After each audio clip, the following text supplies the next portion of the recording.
시편도 오늘 139편 139편 같이 읽겠습니다. 여호와여, 주께서 나를 감추고 아셨나이다. 주께서 나의 안고 일었음을 아시며 멀리서도 나의 생각을 통촉하시며 나의 길과 눕는 것을 감찰하시며 나의 모든 행위를 익히 아시오니, 여호와여, 내 혀의 말을 알지 못하시는 것이 하나도 없으시니이다. 주께서 나의 전우를 두시며 내게 안수하셨나이다. 이 지식이 내게 너무 기이하니 높아서 내가 능히 미치지 못하나이다. 내가 주의 친을 떠나 어디로 가며 주의 앞에서 어디로 피하리이까? 내가 하늘에 올라갈지라도 거기 계시며 음부에 내 자리를 펼지라도 거기 계시니이다. 내가 새벽 날개를 치며 바다 끝에 가리라. 곧 거기서도 주의 손이 나를 인도하시며 주의 오른손이 나를 붙드시리이다. 내가 혹시 말하기를 흑암이 정녕 나를 덮고 나를 두른 빛은 밤이 되리라 할지라도, 주에게서는 흑암이 숨기지 못하며 밤이 낮과 같이 빛이 나니 주에게는 흑암과 빛이 일반이니이다. 주께서 내 장부를 지으시며 나의 모태에서 나를 조직하셨나이다. 내가 주께 감사하옴은 나를 지으심에 신묘막직하심이라. 주의 행사가 기이함을 내 영혼이 잘 아나이다. 내가 은밀한 데서 지음을 받고 땅의 깊은 곳에서 기이하게 지음을 받은 때에 나의 형체가 주의 앞에 숨기지 못하였나이다. 내 형질이 이루기 전에 주의 눈이 보셨으며 나를 위하여 정한 날이 하나도 되기 전에 주의 책에 다 기록되었나이다. 하나님이여, 주의 생각이 내게 어찌 그리 보배로우신지요. 그 수가 어찌 그리 많은지요. 내가 세려고 할지라도 그 수가 모래보다 많도소이다. 내가 깰 때에도 오히려 주와 함께 있나이다. 하나님이여, 주께서 저희를 죽이시리이다. 피 흘리기를 즐기는 자들아, 나를 떠날지어다. 저희가 주를 대하여 악하게 말하며 주의 원수들이 헛되이 주의 이름을 칭하나이다. 여호와여, 내가 주를 미워하는 자를 미워하지 아니하오며 주를 치러 일어나는 자를 하나지 아니하나이까? 내가 저희를 심히 미워하니 저희는 나의 원수니이다. 하나님이여, 나를 살피사 내 마음을 아시며 나를 시험하사 내 뜻을 아옵소서. 내게 무슨 악한 행위가 있나 보시고 나를 영원한 길로 인도하소서. 오늘은 이 23장 국가의 위정자 이 부분 보겠습니다.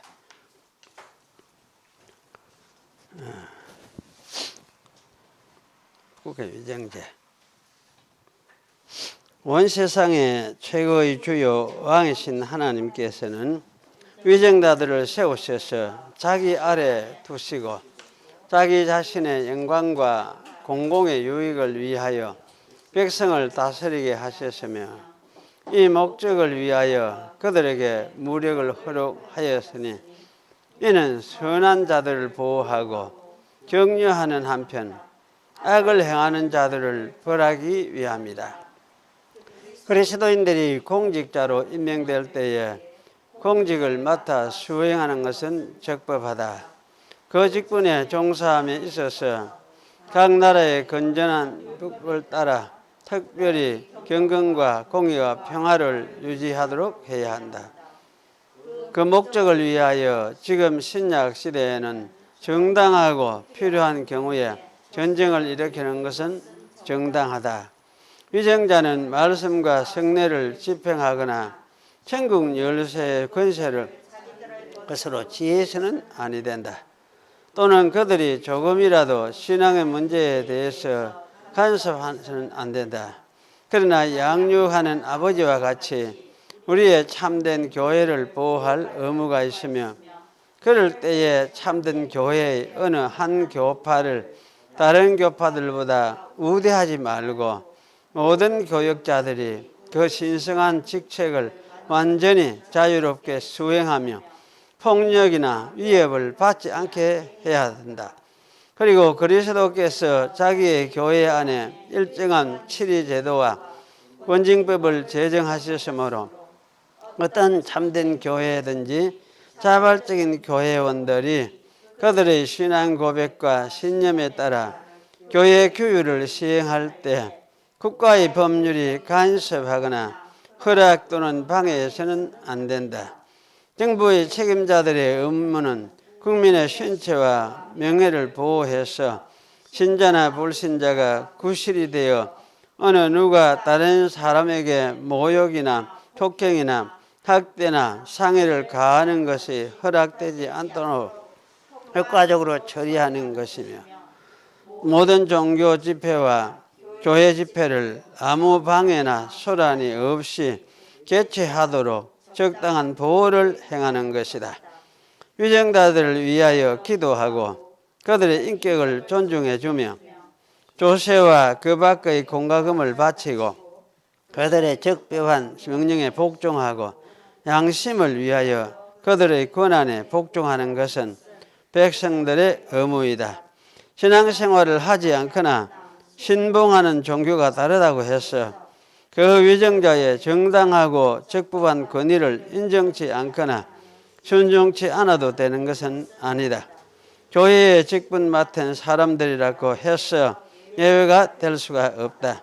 하물며 위정자들이 통치권을 행사하는 때에 교황이 그들에 대하여 또는 그들의 백성에 대하여 어떤 권한이나 사법권을 가지는 것은 아니며 만일 교황이 그들을 이단으로 정죄하거나 또는 기타의 다른 구실로 그들의 통치권이나 생명을 빼앗을 권한이 전혀 없는 것이다.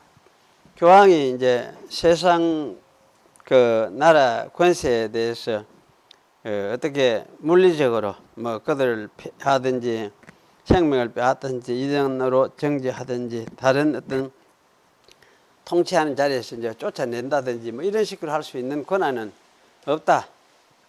왜냐 교회의 권한이라는 것은 영적으로는 권한, 그 진리에 비추어서 이것이 바르냐 아니냐의 문제를 가지고 하는 것이기 때문에 사실은 이제 이 물리적인 이런 측면에서 그 행사할 수 있는 권한은 없다.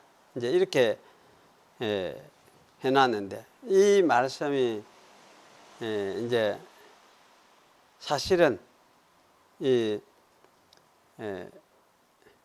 로마 교황 제도는 사실 이 말이 해당이 되지 않는, 그러니까 물리적으로도 세상을 지배하도록 만들어놨어. 로마 교황 제도는. 그래서 로마 교회가 지배하는 교황의 나라가 되어지고 그런 이제 그렇게 되면은 물리적으로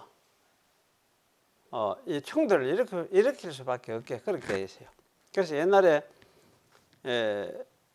그 개신교인들을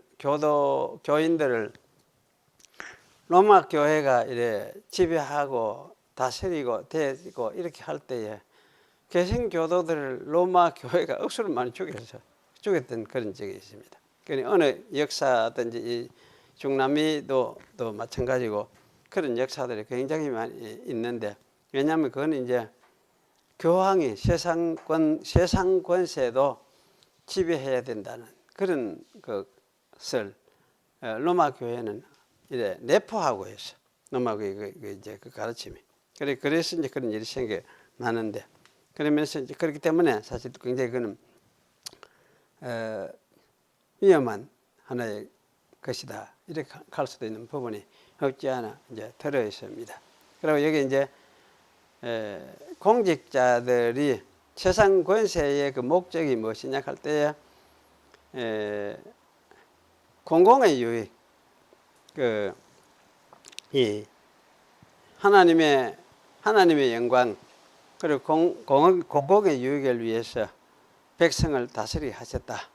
이게 목적인데, 이 목적을 따라서 이제 세상 권세가 통치가 시행이 돼야 되고, 이것을 이제 사실 거절하고 이것을 깨어버릴 때는 어떻게 되겠느냐 할 때에 참 그거는 전쟁할 수밖에 없는 그런 상황이 되죠. 그래서 이게 이제 밑에 전쟁도 허락되어 있다. 정당하다고 필요한 경우에 전쟁을 일으키는 것은 정당하다. 참 이게 위험한 이야기 같은데 어쩌면은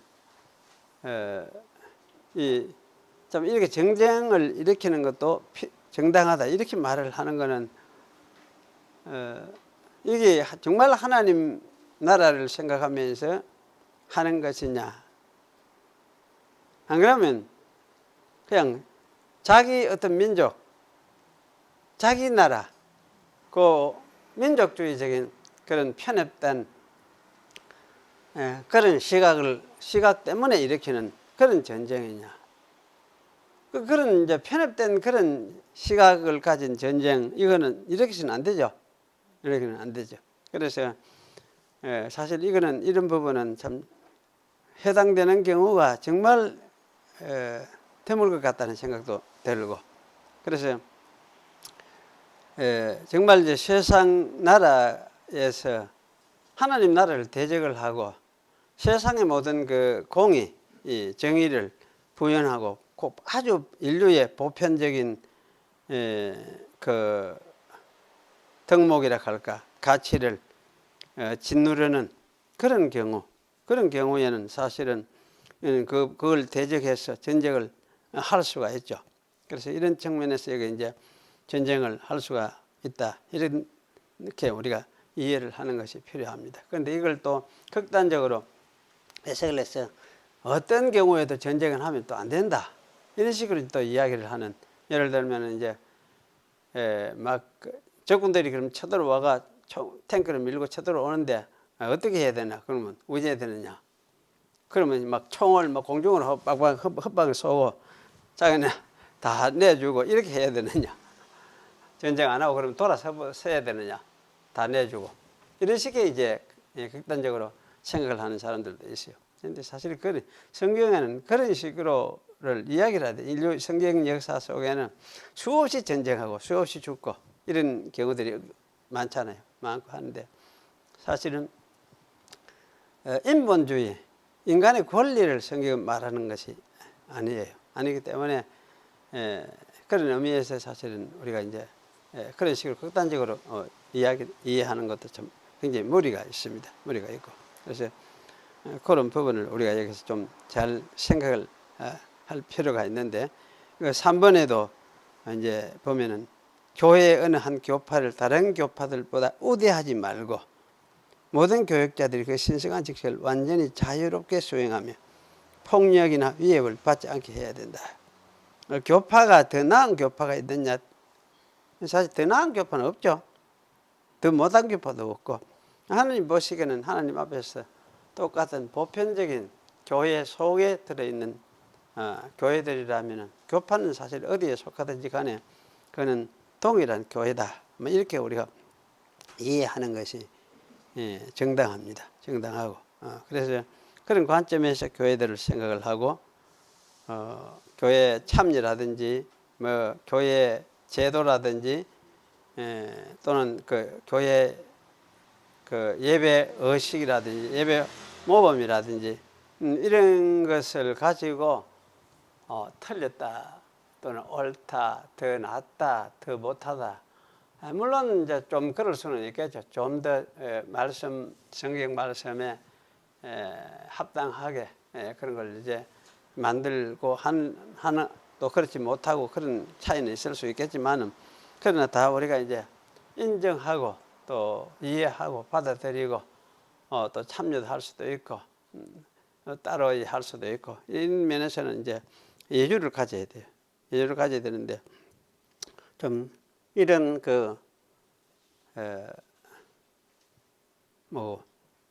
이걸 뭐라 합니까? 이걸 좀 여유를 가지고 인정을 하고 할 수 있는 그 마음의 자세를 유연성이라고 할까? 유인성이라고 할까? 보편교회니까, 보편교회니까. 이제 그런 생각을 가지고 이제 우리가 보편적으로 좀 생각을 해야 되는데, 보편적으로 좀 생각을 못하는 경우가 참 있어요, 자꾸. 그게 참 큰 문제다 싶은 생각이 들어요. 그리고 우리 시행하는 사람들이 부족함이 너무나 많은 것 같아. 예를 들면 당신은 낯선 사람이 처음 교회로 와가지고 성찬에 참여하고 싶다. 참여하려고 앞에 그러면 하면은 그 사람의 신앙을 어떻겠습니까? 확인을 해보지도 않았고, 당신이 어느 교인이냐 물어보지도 못한 상태라고 쳐도 어째 참여시키는 게 옳죠. 자기가 나와가 나는 예수를 믿으니까 성찬에 참여하겠습니다. 하고 싶습니다. 이럴 때는 참여시켜야 되지. 참여시키는 게 옳고. 왜냐하면 그거는 믿음이기로. 그 사람이 자기를 믿는 걸 고백한다고 하면은 우리가 확인을 하고 체크를 안 해보고 그래 그렇게 그럴지라도 그걸 인정을 하고 참여시켜야 돼. 이게 이제 보편교회를 인정하는 자세죠.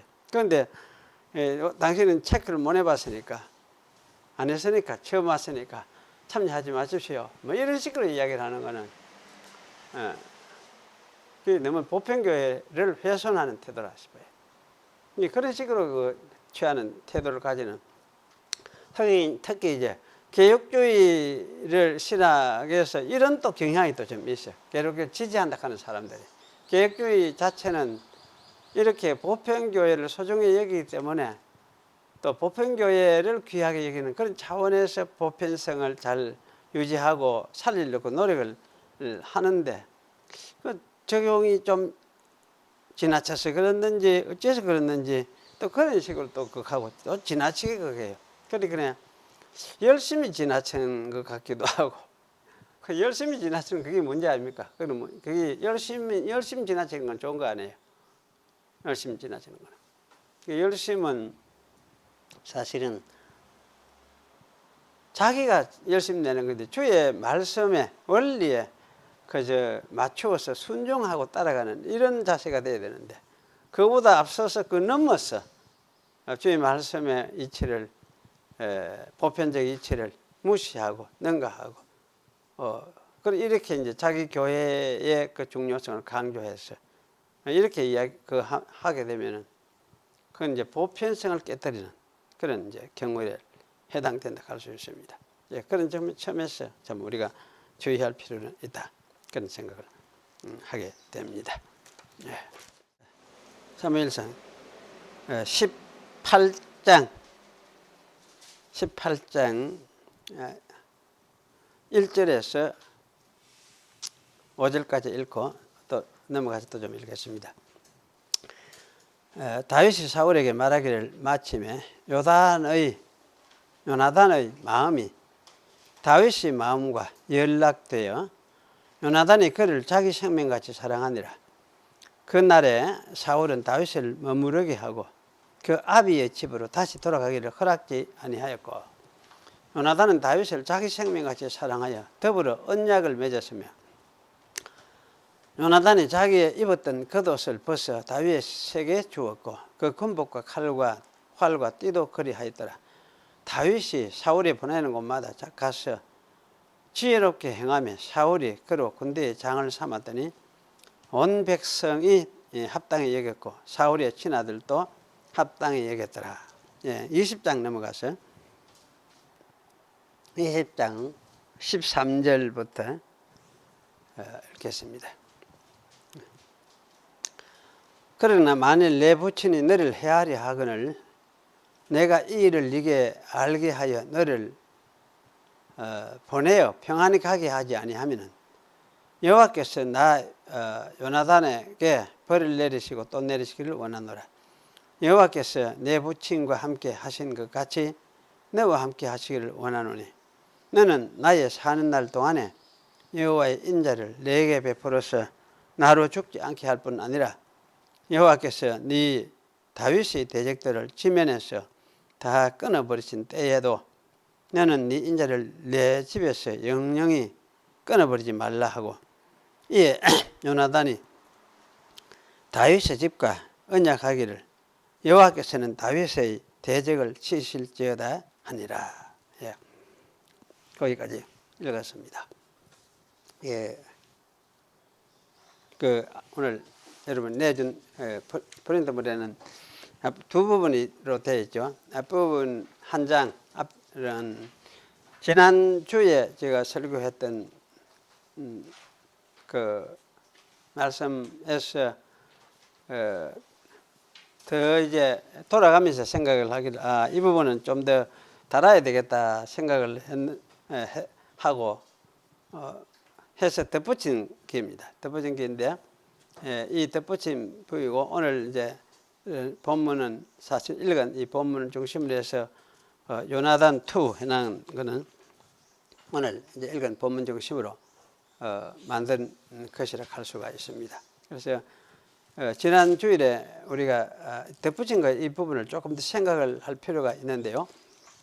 이것이 사실은 굉장히 중요한 어떤 이치들을 담고 있다, 그런 생각이 들어집니다. 그래서 지난 주일에 우리가 생각했던 건 요나단이 블레셋과 싸우는 그런 이제 싸움이었죠. 그래서 요나단은 이스라엘의 싸움은 하나님이 아브라함에게 약속하셨던 그 약속을 지금 실현시키는 그러한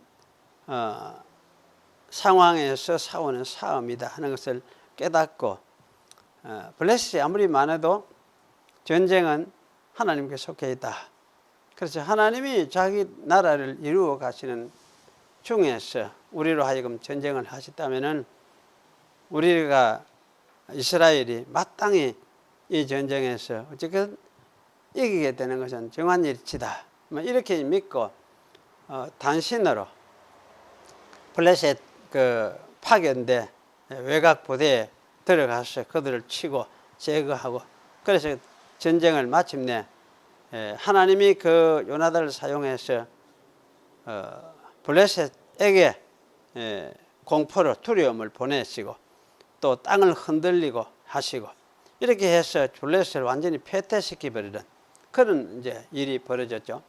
그래서 이런 일을 요나단은 행하게 되어졌는데, 그것과 더불어 이제 반해서 사울은 어찌할 줄 몰라 벌벌 떠는 그런 상황이었죠. 그러니까 이런 것을 통해서 이제 요나단은 하나님의 역사를 깨닫고 있는 사람이었고, 사울은 그것을 깨닫지 못하고 있는 사람이었고, 그래 한 사람은 믿음을 가진 사람이었고, 한 사람은 믿지 못하는 사람이었고, 아버지와 아들의 관계였지만 이런 차이가 있었더라는 거죠. 그래서 하나님께서는 요나단을 사용해서 블레셋을 물리친 것을 우리가 볼 수가 있었습니다.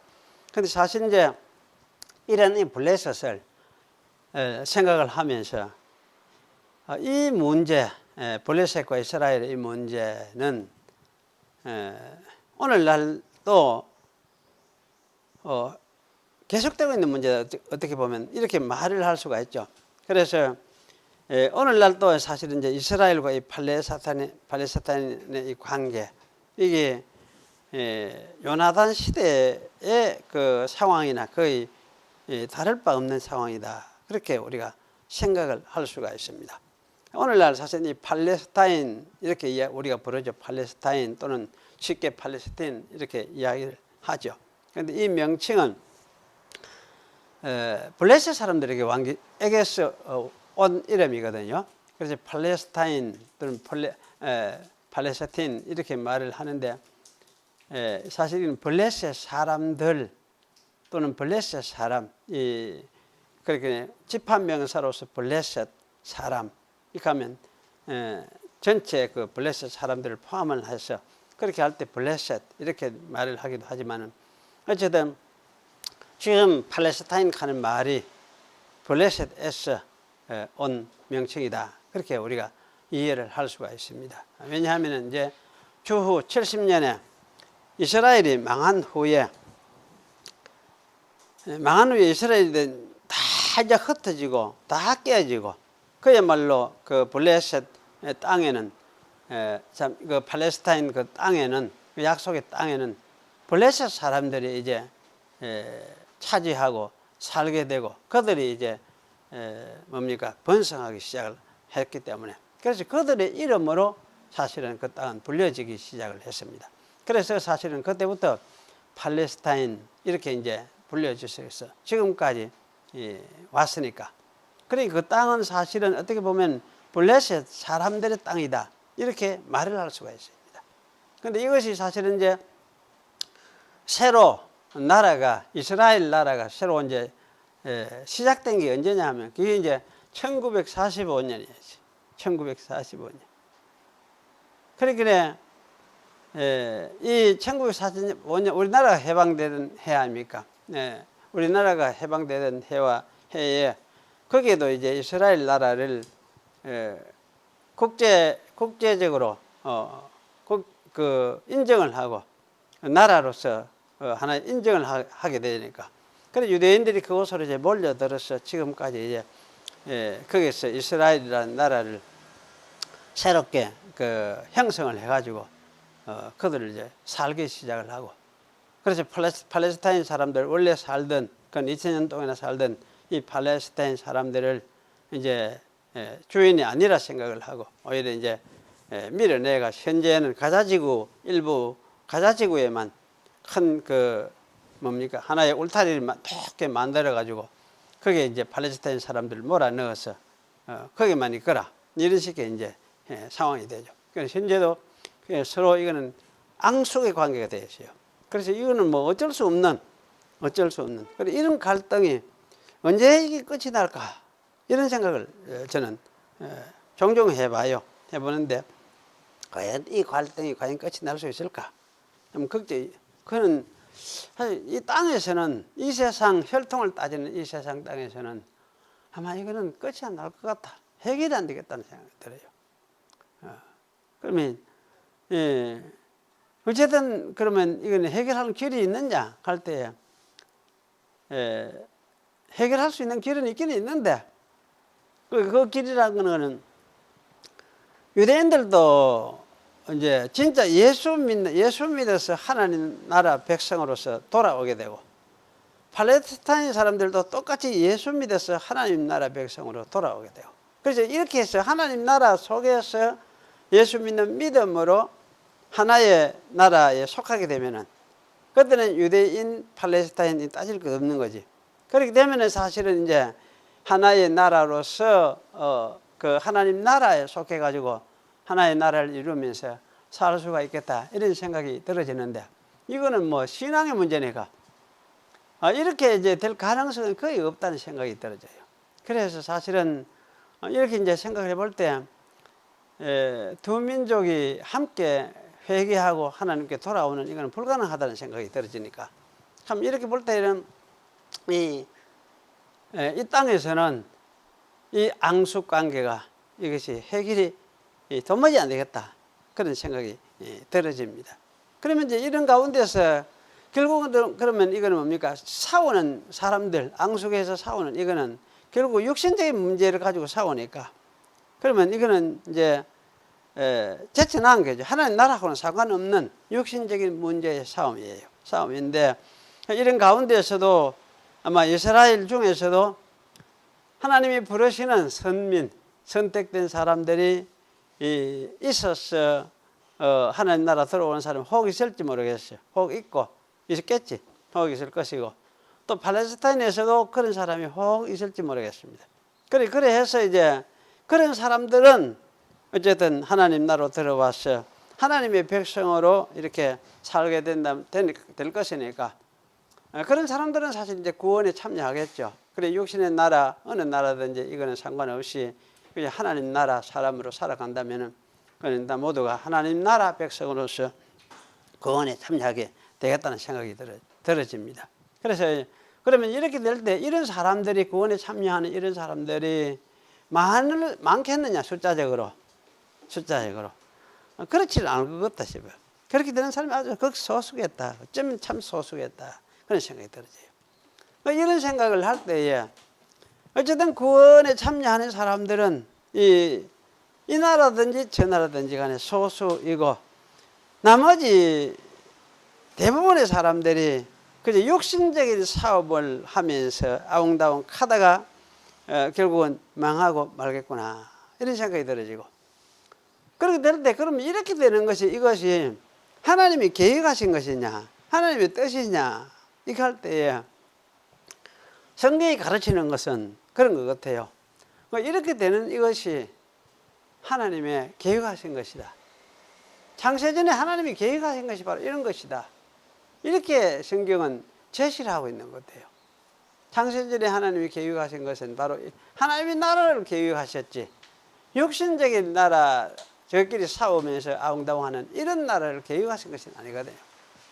그러면은 이 육신적으로 이 아웅다웅 싸우는 이런 나라는 그러면 무엇이냐 할 때야, 사실 이거는 육신의 싸움이지. 육신의 싸움이니까. 이렇게 싸우다가 사실은 모두가 뭡니까? 결국은 망하겠죠. 결국은 망하고 하나님 앞에서 영원히 은총이 없는 상태에서 빠지게 되어지고 멸망하고 말겠죠.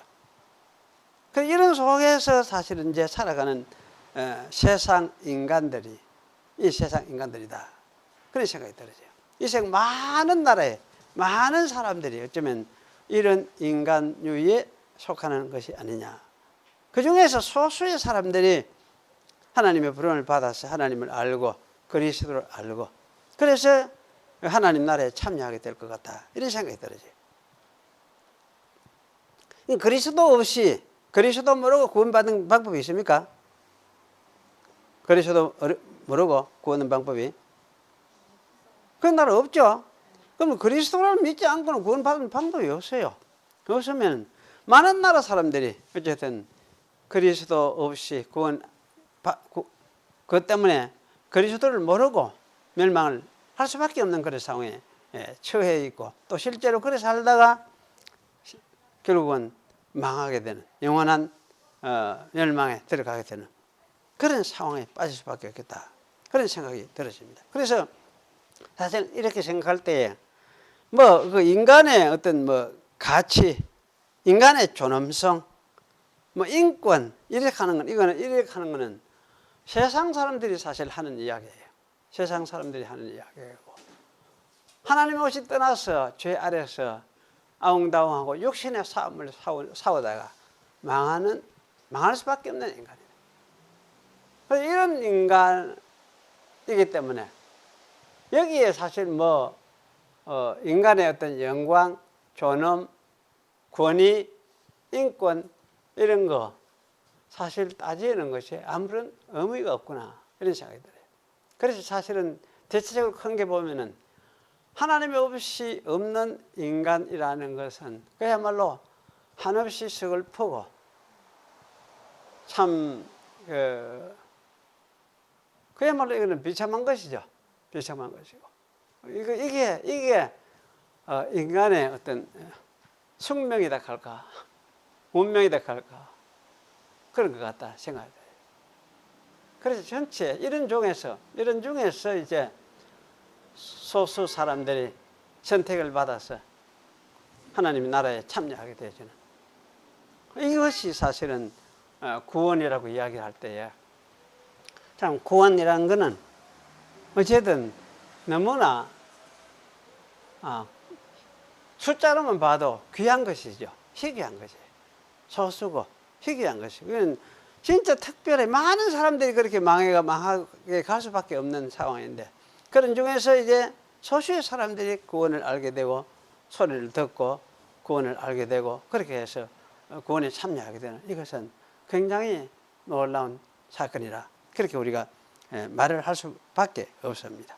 그래서 참 이런 측면에서 우리가 참 이 부분을 이제 이해를 하면은 참 인간이라는 그 인간이 무엇이냐 할 때야 그야말로 아담이 범죄하고 난 후에 하나님이 그렇게 선언하죠. 너희는 흙이다. 원래 흙이다. 흙이니 흙으로 돌아가라. 그야말로 인간은 사실 흙에 불과한 것 같아요.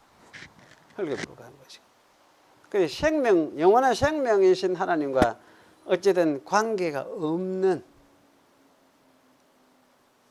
없는 그런 어떤 처지에서 그런 처지로 돌아갈 수밖에 없는 그런 것이 인간의 운명이구나, 이런 생각이 들어지면서 참 인간이라는 건 참 보잘것없고 참 허무한 것이구나, 이런 생각이 들어져요.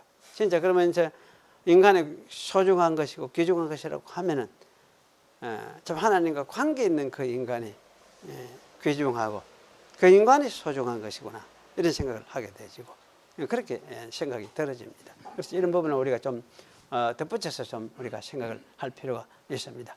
그럼 오늘 이제 우리 읽은 이 부분은 18장, 19장, 20장에 나와 있는 측면이죠. 그 요나단의 이 면모를 우리가 이제 생각을 해보는데, 그래 요나단은 18장에서는 일단 무엇입니까? 요나단은 이 골리앗을 처단하고 나온 그 젊은 소년과 같은 이 다윗을 보고는 완전히 폭 빠져버렸죠. 요나단이 그때부터 다윗에게 폭 빠져버렸습니다. 그래서 여기 이제 연락되었다, 이렇게 이야기하는데, 그 마음이 다윗의 마음과 연락이 되었다, 이렇게 이야기를 하는데, 연락되었다면 하나가 되어버렸다, 묶였다, 단단히 묶여있다, 그런 말씀입니다.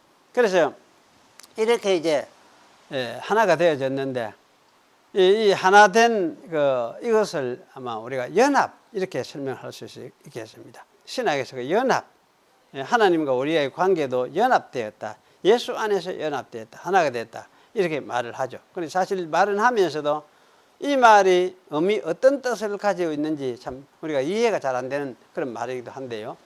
그래 아마 이 다윗하고 요나단의 이 관계에서 우리가 그것을 좀 볼 수 있을 것 같습니다. 그래서 다윗과 요나단의 단이 서로 마음과 마음이 하나가 되어서 연합이 되어 있다, 이렇게 이제 표현을 하고 있습니다.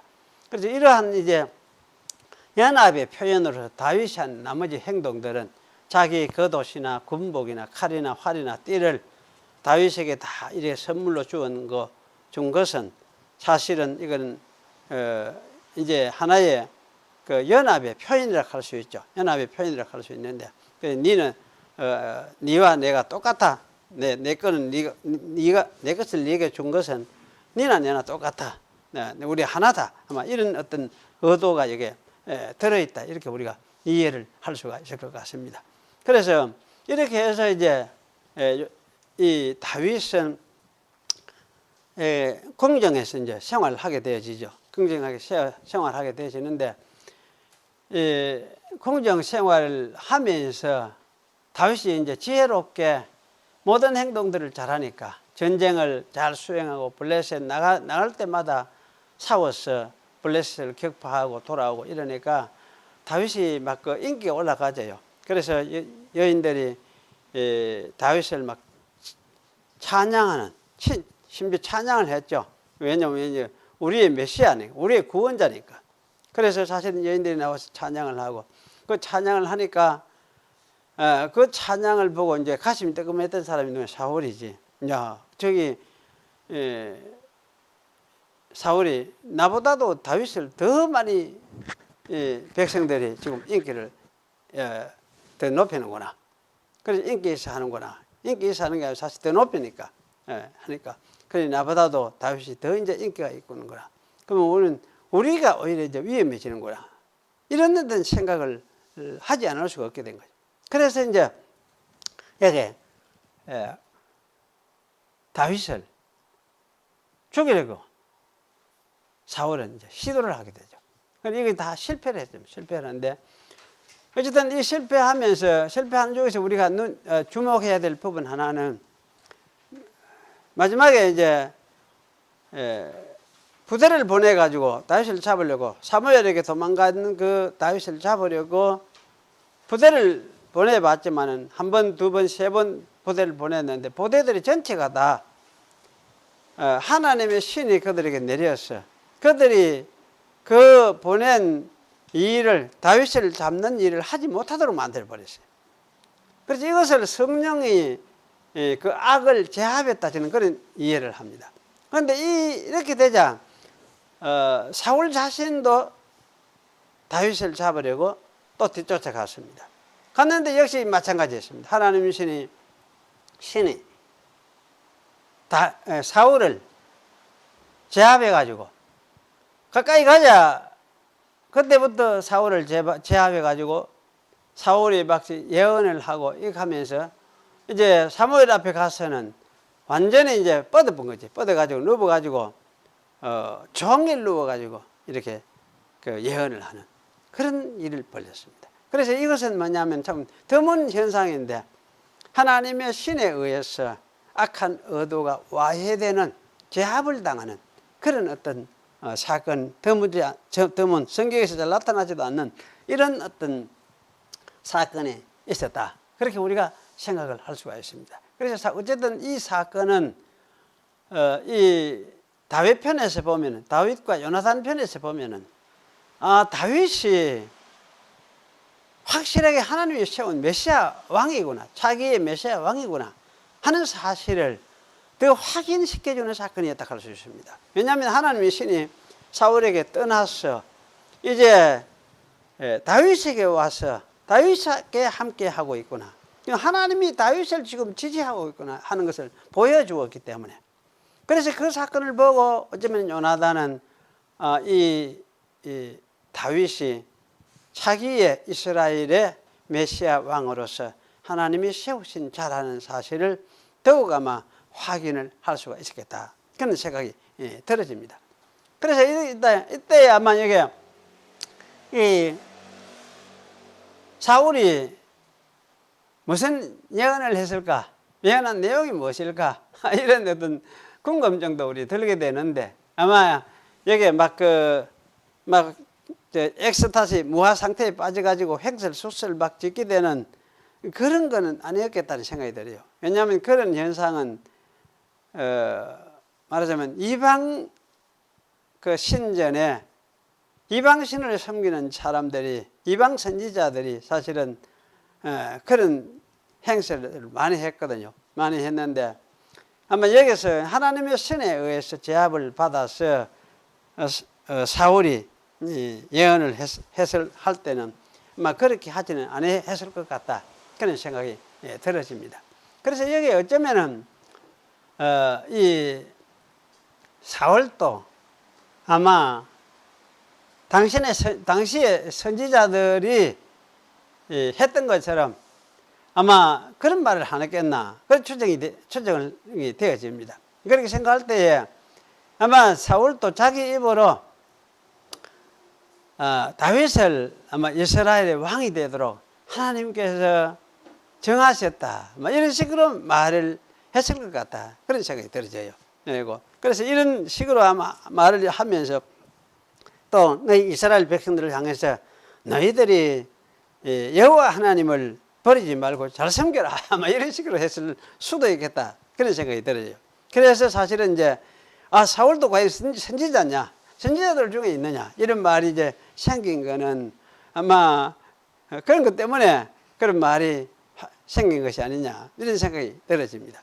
어쨌든 이 사울이 바로 이런 이제 하나님의 신에 의해서 제압을 당하고 예언을 하게 된 이런 것은 어쨌든 이제 이 하나님의 선택된 자가 누구인지를 입증하는 사건 중에 하나가 된 것이 틀림없고, 요나단은 바로 이러한 사건들도 마음에 새겨주고 있었겠다, 그런 생각이 들어집니다. 그리고 오늘 이제 20장에서 보여주는 것이 바로 그런 부분이에요. 오늘 20장 13절, 14절, 15절, 16절에서 우리가 볼 수 있는 것은 여기 13절에 보면은 그런 말이 나오죠. 내가 너를 보내어 평안하게 가지 아니하면은 여호와께서 나 요나단에게 벌을 내리시기를 원하노라, 이렇게 말하면서 이제 반드시 너를 편안하게 가도록 해주겠다. 그래 놓고 14절에는 너는 나의 사는 날 동안에 여호와의 인자를 내게 베풀어서 나로 죽지 않게 할 뿐 아니라, 이렇게 이야기를 했습니다. 그럼 이 말을 가만히 생각해 보면 너는 나의 사는 날 동안에, 내가 살아있는 동안에 여호와의 인자를 내게 베풀어서 나로 죽지 않게 할 뿐만 아니라, 그 살아있는 동안에 나를 죽이지 말아라, 이런 이야기 하거든요. 그러면 살아있는 동안에 어디 됩니까? 자기는 거꾸로 말하면 죽음을 당할 수 있는 처지에 자기는 처할 수 있고, 이제 다윗은 오히려 요나단을 죽일 수 있는 처지에 처할 수 있다. 그런 말이 똑같아요. 그래서 사실은 이거는 요나단이 네가 살아있는, 우리가 살아있는 동안에 네가 왕이 될 것이다 하는 말이나 똑같아요. 그걸 인정하고 있는 말이라 할 수가 있습니다. 그래서 이제 이런 이야기를 했다 할 수가 있고, 그리고 이제 15절에 보면은 여호와께서 너 다윗의 대적들을 지면에서 다 끊어버린 때에도 너는 인자를 내 집에서 영영히 끊어버리지 말아라. 이렇게 말을 하면서 이 여호와께서 다윗의 대적들을 끊어버리는 때가 있을 것을 예상을 합니다. 그러면 누가 승리하느냐?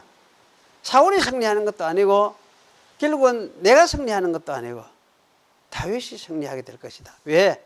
다윗이 여호와와 함께 있고 또 여호와가 사실 다윗을 지지하고 있고 왕으로 세울 것이기 때문에 이런 이제 말을 한 것이라고 생각이 됩니다.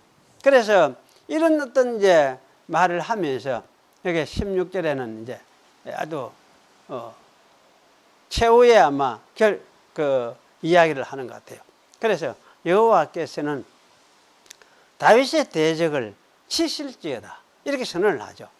그래서 이 말 속에는 다윗의 대적을 치실 것이다 하면, 그러면 자기 자신은 다윗의 대적이 절대 되지 않는다, 않을 것이다 이 이야기는 똑같고, 또 한 가지 들어있죠.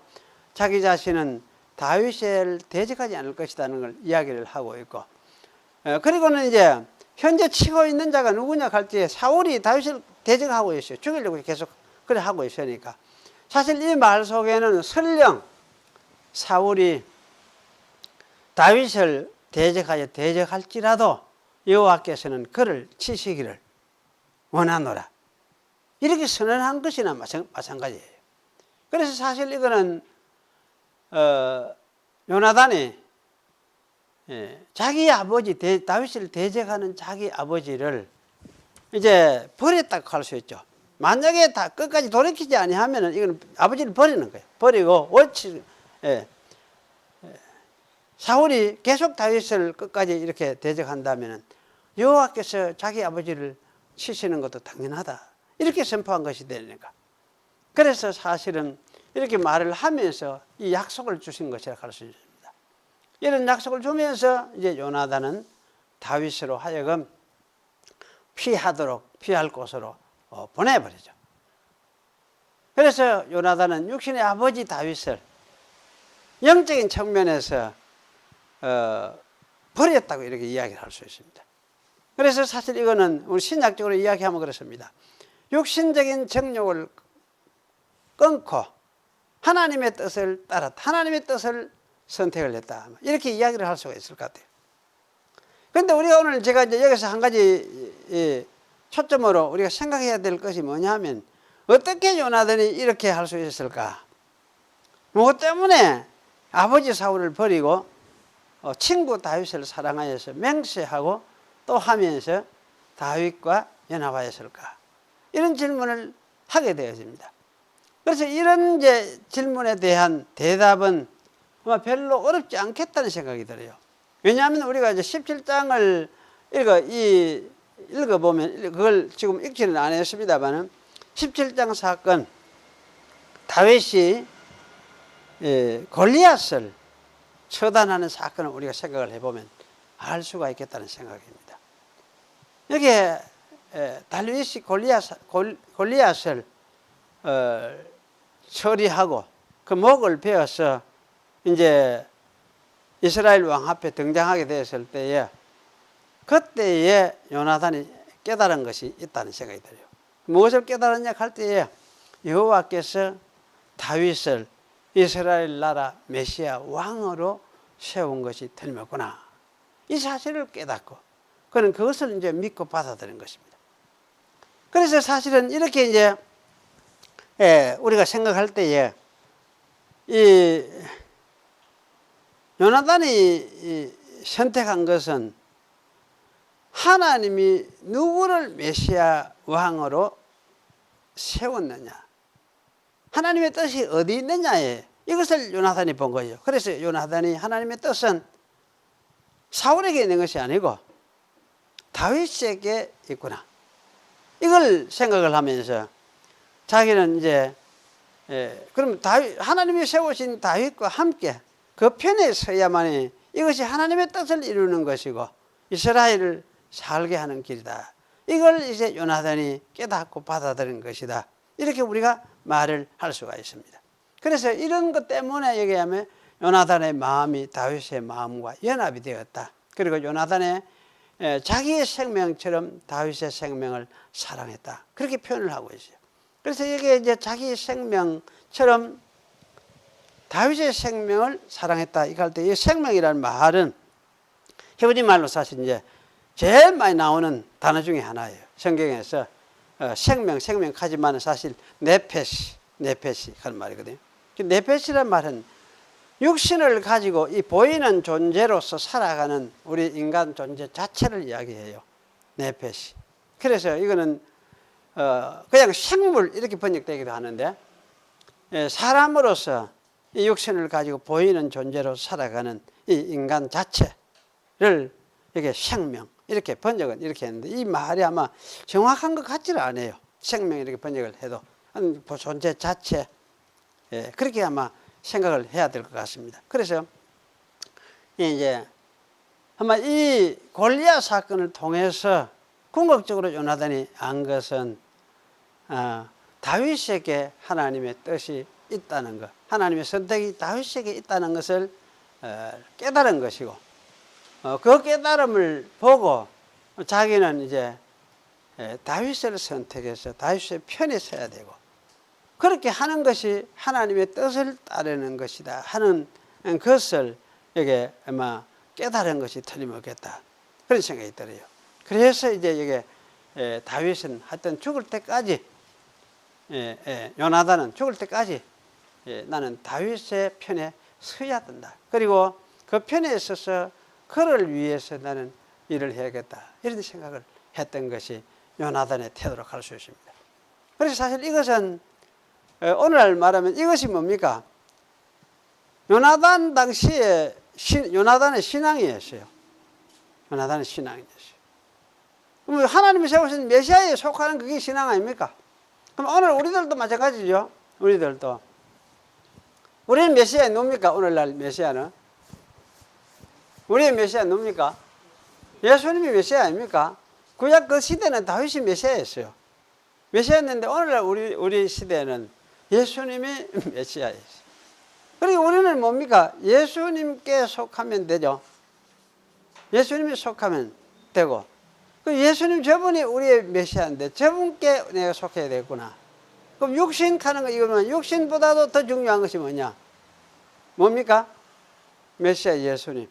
그래서 예수님을 믿는 그 신앙 이것이 정말 이것이 우리에게 중요한 것이구나. 생명이구나. 이렇게 이제 깨닫고 사실은 이 예수님께 연합하는 것. 이것이 사실은 우리의 신앙이라 할 수가 있습니다. 자, 이런 일을 위해서 예수님 세상에 오셨어요. 오셔서. 그럼 이 예수님을 통해서 예수님을 메시아로 받아들이면은 메시아 안에 계셨던 하나님 아버지를 동시에 받아들이게 되고 그래서 이제 우리 속에도 누가 계십니까?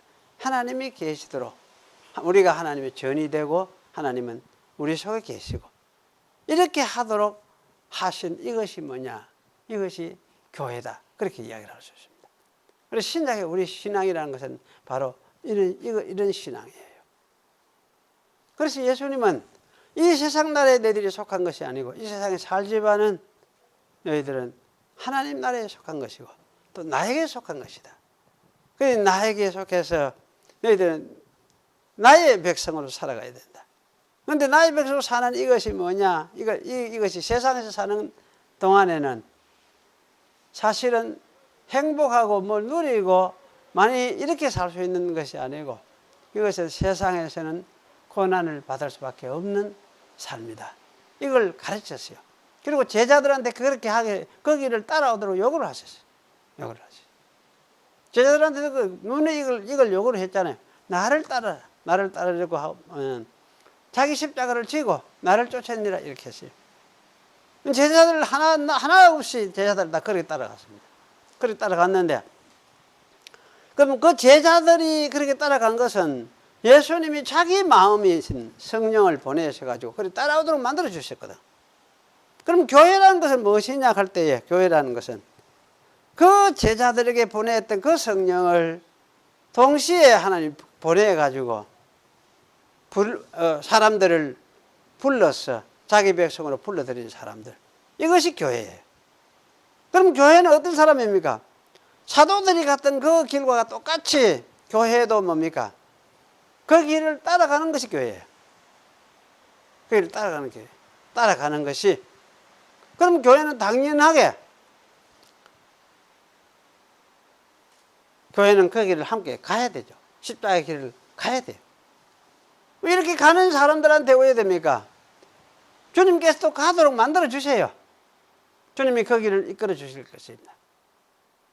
이렇게 되는 것이 교회가 가야 할 길이라는 걸 우리가 분명히 되새길 필요가 있습니다.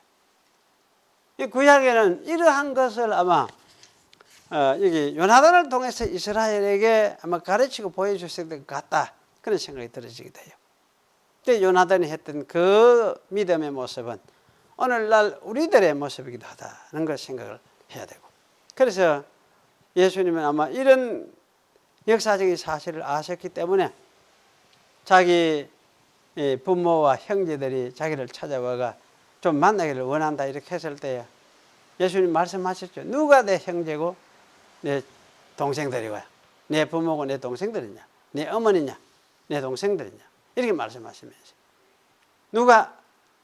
누가 그렇다 하냐, 여기 나를 따르는 사람들, 아버지의 뜻을 아는 사람들, 아버지의 뜻을 순종하는 사람들.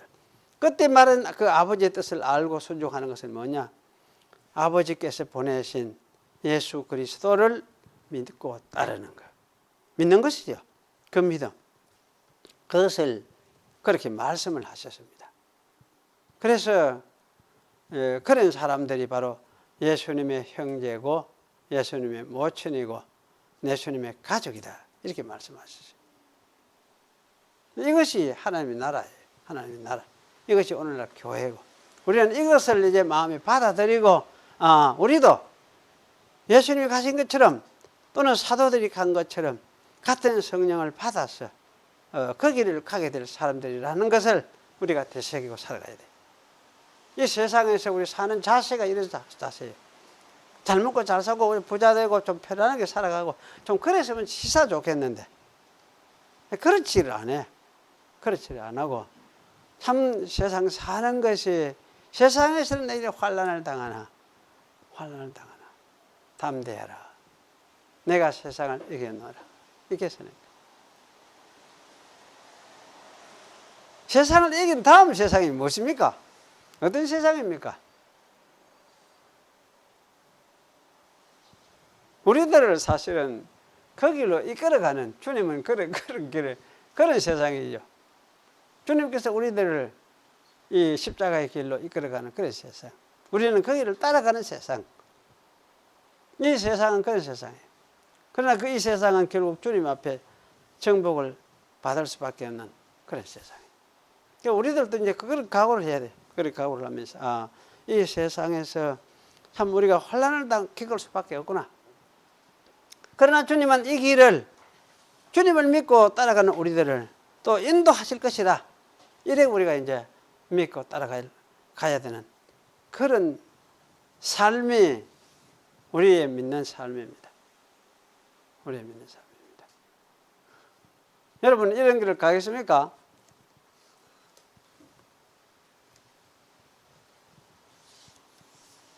자신 없죠? 가도록 만들 거예요. 가도록 만들 거예요. 천당 가도록.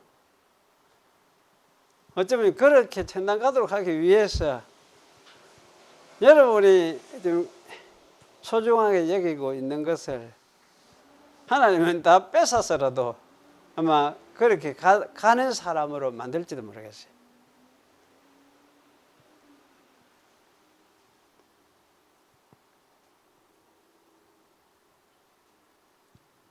그리고 우리 각오를 해야 되죠.